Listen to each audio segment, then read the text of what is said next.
So I have a friend, he's a really good friend of mine, and I've known him since I was in college, and he's a tough guy. I mean, he grew up in under rather poverty-stricken circumstances in northern Alberta, really on a frontier piece of land. Like, it had only been broken 50 years before by his father, who was a longshoreman and an ex-military guy. Good guy, his father.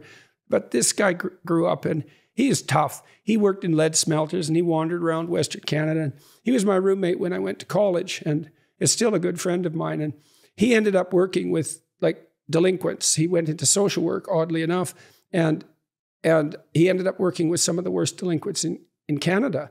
And he's a really good guy, and he likes to help people get better. But he isn't naive at all. And then part of the reason that he was good at working with the delinquents was because there were no tricks they could get up to that he couldn't see right through. And that was partly because he had a real integrated shadow. I mean, I'll give you an example of him. So one day, I was living in this town called Grand Prairie, and it was at the height of the oil boom. And so it was a rough town, and there were lots of rough bars in it, and lots of young men in there with plenty of money and they'd come in for 3 days after being out in minus 40 weather, working on the oil rigs, and they were ready to party, man. And we had a party one night in this kind of frat house that I went to college in, and way too many people showed up, and some of them were real troublemakers. And we had a table that was pretty full of beer bottles and vodka bottles and so forth, and one guy just went over and like tore the leg off and knocked the table over, and then a bunch of us got together and chased them all out. And this friend of mine, he said, "Oh, they'll be back." And so he went upstairs and he put on some steel-toed cowboy boots. It was just like a bloody Western. He came marching down the stairs. And just as he entered the living room, there was a big knock on the front door. It was these hooligans coming back to cause grief. And he just didn't break stride. He opened the door. He pulled open the door, and there was a guy standing there ready to fight. And he kicked him underneath the chin with his steel-toed cowboy boot, knocked him right over the front porch, and the battle was on. But that was exactly what he was like, I mean, and his shadow was integrated. He was a great roommate. He reciprocated everything. I always knew if I bought groceries one week, he'd buy it the next. Like, he was a straight shooter. You could trust him, but he was not naive, man. And that made him able to deal with delinquents and to help them. So that's part of that integration of that shadow. Yeah, I go very deeply into the shadow in a chapter in my last book, The Laws of Human Nature. And I try and talk about how one integrates the shadow, because it's not an easy answer for that. People are kind of perplexed. Well, I have this dark side, and I explain a lot of where it comes from and how a lot of your aggressive impulses, like the room of 2-year-olds that you were talking about, you have that as well. I'm talking to the people that I'm my readers. You have that aggressiveness when you were young, and it got socialized out of you, and then it kind of got repressed. And it's like a lost self that lives inside of you and is screaming to come out. How do you integrate it? And so the main thing is you have to be aware that you have this shadow side.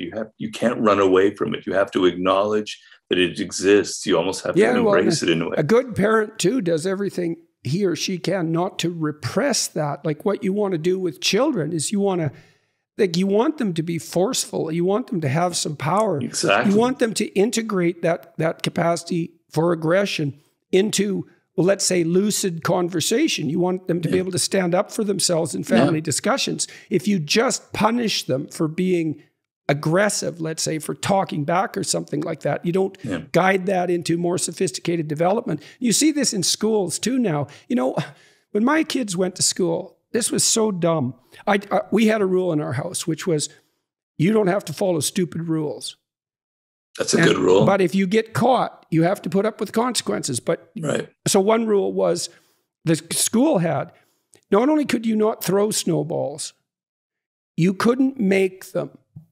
And so they were trying to, you should shake your head, that's for sure. It's like, because their answer, and this was all politically correct nonsense, non-competitive games. We're only going to play non-competitive games. It's like, first of all, I studied Piaget. A hockey game is not competitive exactly, because in a hockey game, no one brings a basketball. Everybody plays hockey. So that's cooperation. And then on the team, you have to cooperate. And like, if you're the star, but you never pass, you're just a dumb son of a bitch. You're not the star.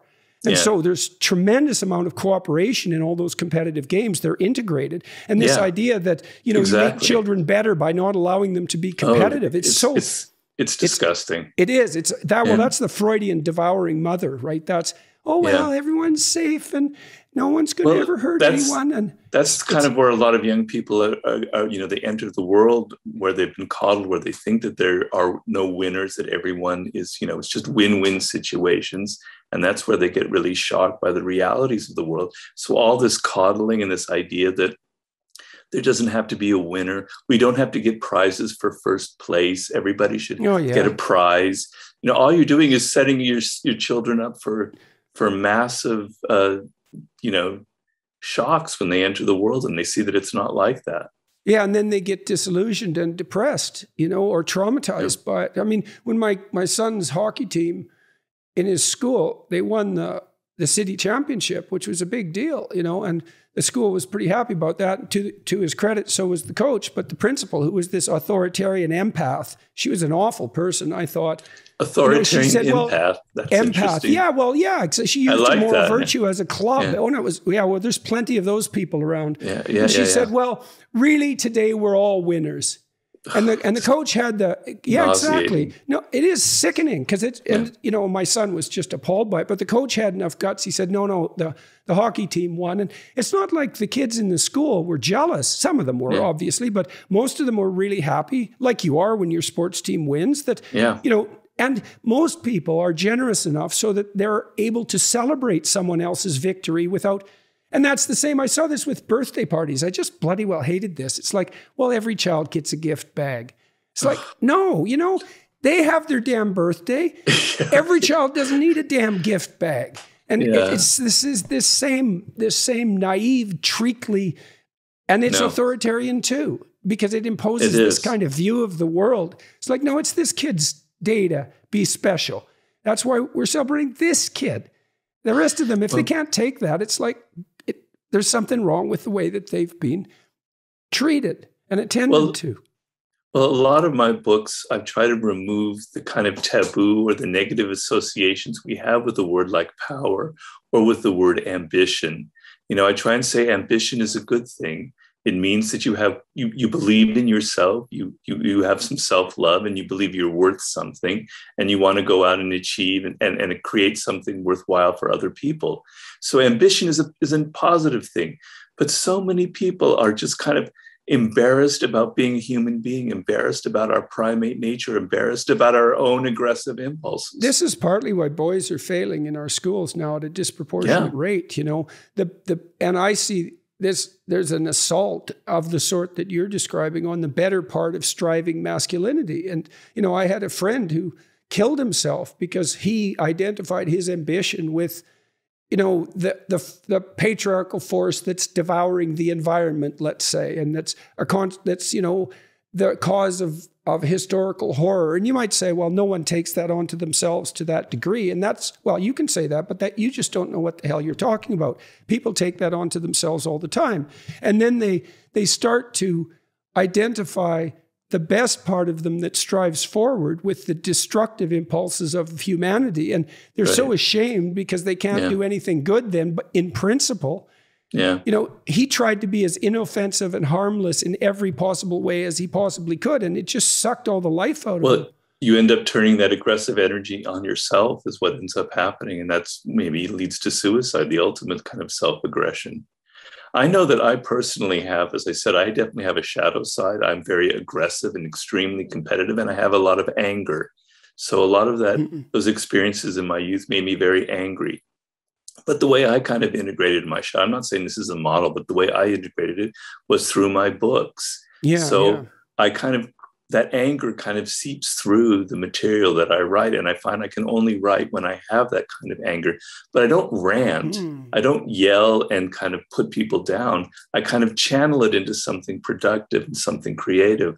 And so to me, I definitely do that when I'm lecturing.